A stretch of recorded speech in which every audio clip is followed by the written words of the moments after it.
کسی نے نامولود بچے کے بائیں کان میں آذان اور دائیں کان میں اقامت کہہ دی تو اس کا کیا حکم ہے؟ اگر کسی نے دونوں کانوں میں ہی آذان کہہ دی تو اس کا کیا حکم ہے؟ برائے کرم جواب ارشاد فرمائیے۔ دیکھیں، حضرت سیدنا امام حسن اور امام حسین رضی اللہ تعالیٰ عنہما، ان کے کان میں نبی پاک صلی اللہ تعالیٰ علیہ وآلہ وسلم نے اذان دی۔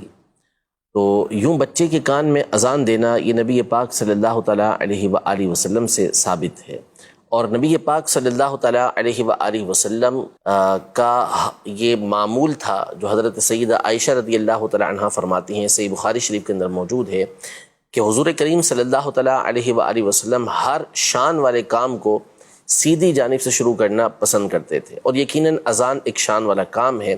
تو یوں نبی پاک صلی اللہ علیہ وسلم نے اذان کی جو ابتدا فرمائی آپ کے طریقے کے مطابق وہ سیدھے کان سے ہوئی،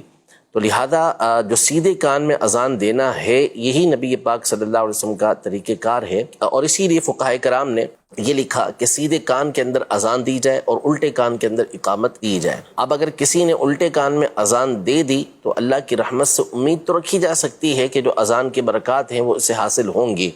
کیونکہ اصل مقصد بچے کے کان تک اذان کو پہنچانا ہوتا ہے۔ تو اب جیسے بعض لوگ بالکل بچے کو منہ کے قریب کر کے پھر اذان دیتے ہیں، تو ایسی کوئی ضرورت نہیں ہے۔ اچھا، ظاہر ہے کہ اب وہ بچہ ہے، اگر آپ کی آواز تیز ہو گئی تو اس کے تو کان کا بھی مسئلہ ہو سکتا ہے، تو اس لیے طریقہ کار یہی ہے کہ اس کو آپ سامنے رکھیں سیدھی جانب اور اس کے کان میں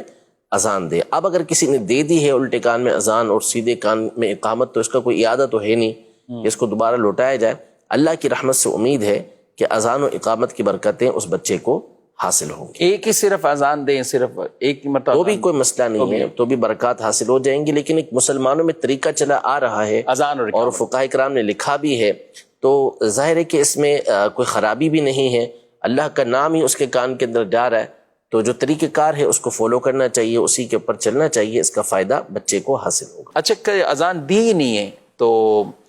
اب کھانا کھلانا یا اس طرح کے معاملات بعض اوقات اس میں بھی لوگ پوچھتے رہتے ہیں، کیا کہتے ہیں؟ دیکھیں، کھانا تو کھلاتے نہیں، دودھ پلائیں گے ظاہر ہے بچے کو، تو اگر دودھ پلا دیا ہے تو اس میں ویسے کوئی حرج نہیں ہے، کوئی بھی دودھ غذا پلا سکتی ہے ماں، لیکن بہتر یہی ہے کہ جیسے ہی اس کی پیدائش ہو تو جو علائش وغیرہ جو اس کے اوپر رطوبتیں وغیرہ لگی ہوئی ہیں اس سے اس کو واش کر لیا گیا، اسے دھو لیا گیا، تو اس کے بعد آپ اس کو فوری اذان دے دیں، اس میں تاخیر نہ کریں، اور اس کی برکت سے بہت ساری بیماریوں سے وہ بچہ انشاءاللہ محفوظ رہے گا۔ لیکن اگر اس کو اذان نہیں دی جا سکی، وقت گزر گیا ہے، تو بھی اذان دے دیں، انشاءاللہ تبارک و تعالی اس کی برکتیں حاصل ہوں گی۔